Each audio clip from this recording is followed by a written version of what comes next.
Olá, meus amigos, aqui é o Marcelo e este é o canal Você e Deus. E estamos de volta para mais um vídeo a respeito de Jesus e os acontecimentos futuros, continuando então o nosso estudo sobre o sermão profético de Jesus, que estão em Mateus 24 e 25. Então nós já falamos sobre os princípios das dores, já falamos sobre a grande tribulação, Jesus já falou sobre a sua volta, tá? E agora então nós vamos ver sobre a importância de vigiar, tá?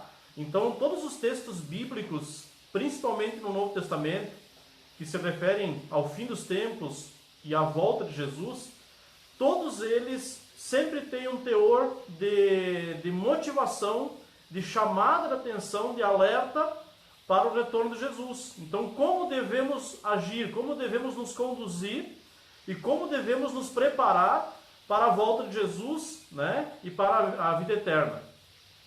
Então, do capítulo 24, versículos 42 até o capítulo 25, versículo 30, Jesus vai usar várias ilustrações para apontar a importância dessa vigilância, tá? Então, Jesus não somente falou sobre os acontecimentos finais, a sua volta, como também ele advertiu e nos adverte hoje por meio da palavra que nós devemos estar vigilantes, tá? Então tem várias aplicações aqui, várias lições que eu quero destacar com você, tá? Eu não vou ler os textos bíblicos, porque senão demanda muito tempo. E o objetivo não é demandar tempo, mas sim dar para você condições de entender o texto bíblico ao lê-lo aí na sua casa, no seu devocional, tá?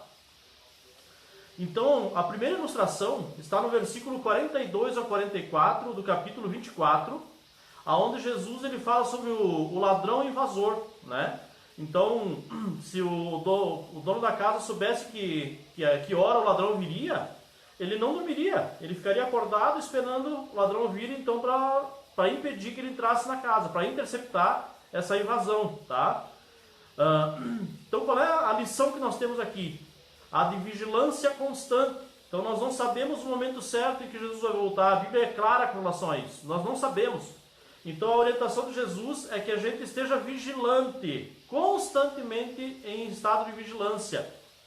Uma segunda ilustração está no versículo 45 a 51 do capítulo 24, onde Jesus então ele passa a falar sobre um servo fiel e sensato, tá? Fiel no sentido de ser leal ao seu senhor e sensato, que pensava, que avaliava as situações, tá?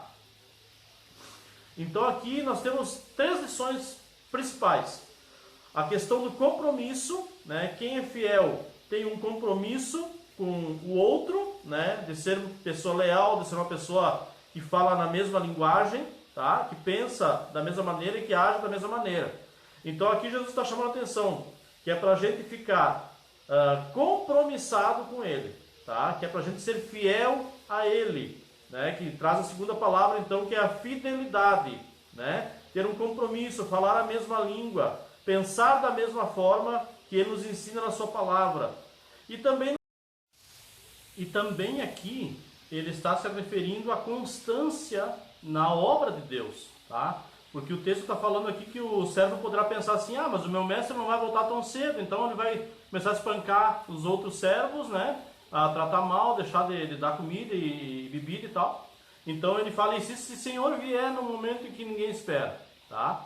Então a questão da constância na obra de Deus, independente dos resultados que a gente vê, é para a gente trabalhar, continuar trabalhando, ser constante, se envolver na obra de Deus com constância, tá? Independente dos resultados. Então aqui, mais adiante em outros vídeos, eu quero me aprofundar mais nessas questões aqui, tá? Também, do capítulo 25, do versículo 1 ao 13, nós temos ali a parábola das 10 virgens, que também tem grandes lições, mas as duas principais lições é a questão da vigilância, porque diz o texto que elas pegaram, as 10 pegaram as lamparinas, encheram de azeite, sendo que 5 encheram e as outras 5 não encheram, até o fim, até o topo. E aí aconteceu que elas dormiram no meio do tempo, esperando o noivo chegar, acabaram dormindo. Aconteceu que o noivo veio na alta madrugada e aquelas que estavam preparadas, então, puderam ir com o noivo. Agora as outras não estavam preparadas porque não tinham enchido as suas lamparinas até a boca, né? Até o fim. Então aqui nós temos uma grande lição também, que é a questão da vigilância, tá? Então elas dormiram no meio do caminho, elas cansaram, elas, né, acabaram cochilando. E a questão da prontidão, de estar pronto, estar preparado para quando o noivo voltar. Então Jesus está, quanta coisa interessante, né? A questão da vigilância, a questão da constância, a questão do compromisso, a questão da fidelidade, tá? E também a questão de estar pronto para a volta do noivo. Também do versículo 14 ao 30, do capítulo 25, nós temos também a palavra dos 3 servos ali, né? Ou dos talentos, a parábola dos talentos mais conhecidas, né? Onde também temos uma grande lição aqui, que é a questão do envolvimento na obra de Deus, tá? Então nós temos a constância na obra e temos também o envolvimento na obra. Então é preciso nos envolvermos com a obra de Deus, é a lição da parábola dos talentos, tá?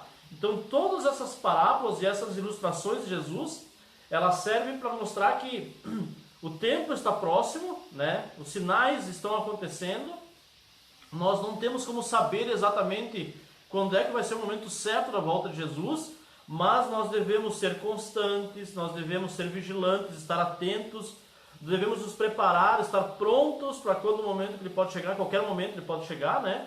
E devemos estar envolvidos na sua obra, tá? Então a obra de Deus não é feita somente da pregação. A obra de Deus não é feita somente do ensino, tá? A obra de Deus ela é feita com cuidado também, né? Jesus ele vai falar no próprio texto, ele vai falar a respeito do cuidado, né? Eu estava preso e me visitaram, eu estava com fome e me dessem de comer, eu estava com sede e me deram de beber, né? Então estava doente e me visitou. Então todas essas coisas são a obra de Deus. Então nós temos que estar envolvidos com a obra de Deus, tá? Então que esta palavra possa abençoar. Então aprenda isso, ó. A lição é a seguinte: os textos que falam sobre o fim dos tempos, eles não são para nos trazer desespero, não são para nos trazer preocupação, eles são para nos advertir, né, de estarmos preparados, de termos uma esperança viva, de estarmos vigilantes e prontos para a volta do nosso Redentor. É isso, para isso que servem os textos bíblicos, para aquele que crê na palavra de Deus, tá? Então todos os textos bíblicos, principalmente os do Novo Testamento, sempre vão vir carregados de uma exortação, de uma motivação para estarmos atentos, alertas e preparados para a volta do nosso Senhor. Então que essa palavra abençoe a sua vida. Orem por mim, né? Que eu oro por vocês mesmo sem conhecer, eu coloco vocês diante de Deus, eu coloco o meu canal diante do Senhor, para que cada vídeo, cada assunto que é tratado aqui possa abençoar a tua vida, edificar a tua vida e alcançar outras pessoas, tá? E para isso você também pode me ajudar. Se você ainda não é inscrito no canal, por favor, se inscreva. Se você tem visto os vídeos, deixe o seu like ali ou o seu dislike se você não gostou do vídeo, né? E se você tem gostado também, compartilhe com outras pessoas, para que a plataforma do YouTube ela entenda que os vídeos são relevantes, são importantes para abençoar vidas. E eles vão passar adiante esses vídeos, tá? Vou fazer com que outras pessoas que não estão aqui inscritas possam ouvir também a mensagem e os estudos que aqui estão no meu canal. Então que Deus abençoe, muito obrigado e até o próximo vídeo.